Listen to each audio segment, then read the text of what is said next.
On est à Bangkok le 5 février 2025. La police thaïlandaise pénètre dans cette maison de luxe et se prépare à mener un assaut éclair.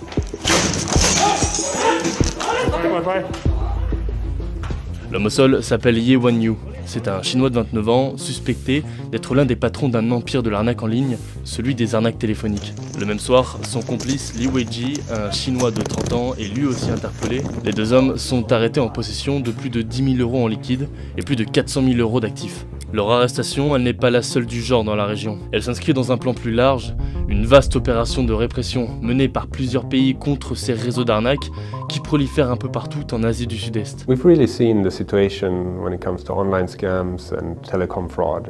It's really expanded a lot over the past few years. Un phénomène qui englobe escroquerie sentimentale, When client say I love you, then we start wash his brain, how to get money. des actes de torture I receive punch every day. I receive electric shock every day. et des milliers de travailleurs tenus en captivité. We are not scammers, we are victims. They use us. Avec à la clé des sommes d'argent qui se comptent en milliards de dollars américains. The border guard forces, one of the militias that are controlling the border towns in Myanmar, bordering to Thailand, they have announced that they are ready to repatriate 10,000 people that have been working at these scam centers. On se trouve à Shwe Koko, en Birmanie. C'est une ville à la frontière de la Thaïlande, considérée comme la capitale birmane de l'escroquerie. Derrière sa façade d'immeubles, ses casinos et ses hôtels de luxe se cachent des centres de cyberfraude qui appartiennent à la mafia chinoise. Our job was, they give us client number. We add the number from the WhatsApp and we send them message. From the client, we make relation. Like because we send message to client as a lady, not a boy. When client say I love you, then we start wash his brain, how to get money.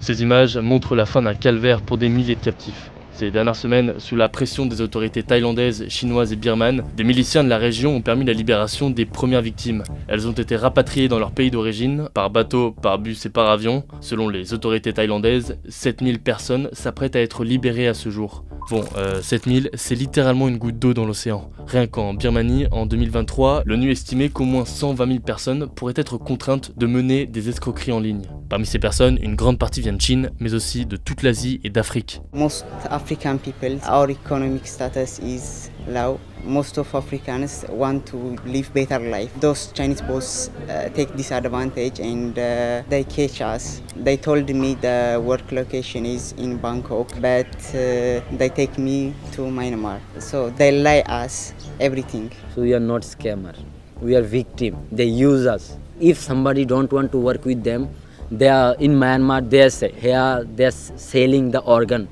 human organ, kidney, eye, like this. They are warning us, if you are not working with us, we can do it with your body.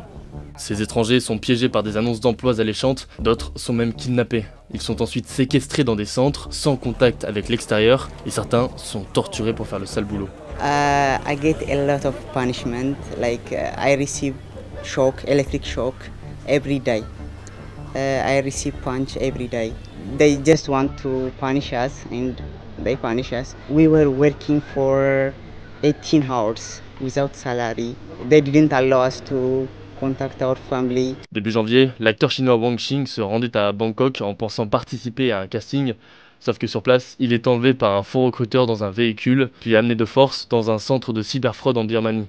Le crâne rasé par ses ravisseurs, l'acteur sera enfermé pendant plusieurs jours dans un bâtiment avec une cinquantaine de personnes. Sa détention, elle avait soulevé la crainte de nombreux touristes chinois. Le média Thai DPS estime qu'entre 20 et 30% des vols vers la Thaïlande avaient alors été annulés. Ça a été une grosse perte pour l'économie du pays. Alors, en réaction, le gouvernement thaïlandais avait décidé d'accentuer la répression.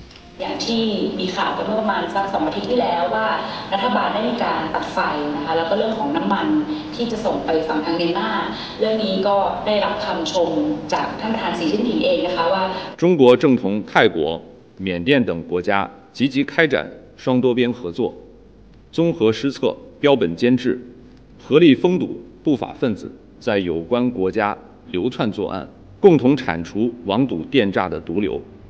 维护人民生命和财产安全和地区国家交往的正常秩序。